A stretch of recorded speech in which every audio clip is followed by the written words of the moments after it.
నమస్తే, welcome to Lata special. ఈరోజు తోటకూర వేపుడిని నేను కొద్దిగా రొటీన్కి భిన్నంగా చేద్దాం అనుకుంటున్నాను.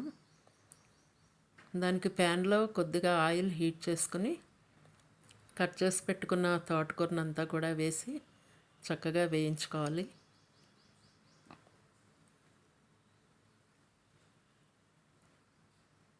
వెల్లుల్లిని కూడా దంచి పక్కన పెట్టుకోవాలి.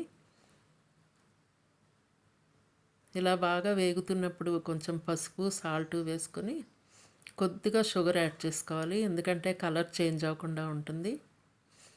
ఇలా వేపేటప్పుడు మూత కూడా పెట్టకూడదండి. మూత పెడితే కలర్ ఒకలాగా డార్క్ కలర్ వచ్చేస్తుంది. పక్క స్టవ్ మీద అలా వేగుతున్నప్పుడు ఇంకొక ప్యాన్ పెట్టుకొని కొద్దిగా ఆయిల్ వేసుకొని కారానికి తగినట్లుగా ఉన్న పదార్థాలన్నీ కూడా వేసుకోవాలి.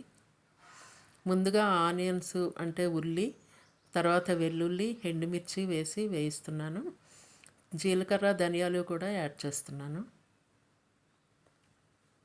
ఇలా చక్కగా వేగుతున్నప్పుడు ఈ తోటకూరను కూడా మనం మధ్య మధ్యలో కలుపుకోవాలి, లేదంటే ముందుగా సపరేట్గా ఉడికించుకొని వేపుకొని పక్కన పెట్టుకోవచ్చు.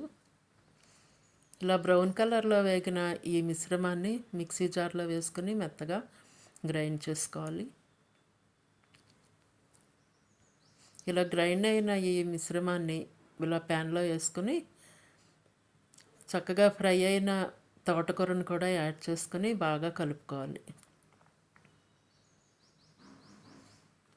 ఇలా చక్కగా కలుపుకొని కొత్తిమీరను కూడా యాడ్ చేసుకుంటే వెరైటీ ఉల్లి కారంతో చేసిన తోటకూర వేపుడు రెడీ అయిపోయింది. దీన్ని 2 పార్ట్స్గా డివైడ్ చేస్తున్నానండి, ఎందుకంటే కొంతమందికి ఇట్లాగే తినడం ఇష్టమవుతుంది. కొంతమందికి ఎండు కొబ్బరి పచ్చి కొబ్బరి కూడా యాడ్ చేస్తే నచ్చుతుంది. అందుకని నేను 2 పార్ట్స్ కింద చేసి హాఫ్ పార్ట్లో నేను సపరేట్గా ఇలాగే ఉంచేస్తున్నాను. స్మెల్ కూడా చాలా బాగుందండి, మంచి స్మెల్ వస్తుంది.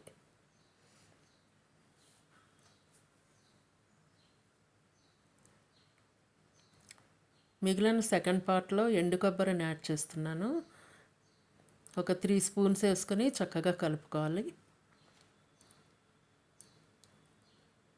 ఈ మిశ్రమాన్ని ఈ ఫ్రైని చక్కగా సర్వింగ్ బౌల్లోకి తీసుకొని పైన ఎండు కొబ్బరితో గార్నిష్ చేసుకోవాలి. చూడండి, 2 వెరైటీల తోటకూర వేపుడు రెడీ అయిపోయింది. నచ్చితే మీరు కూడా ట్రై చేయండి. Thank you.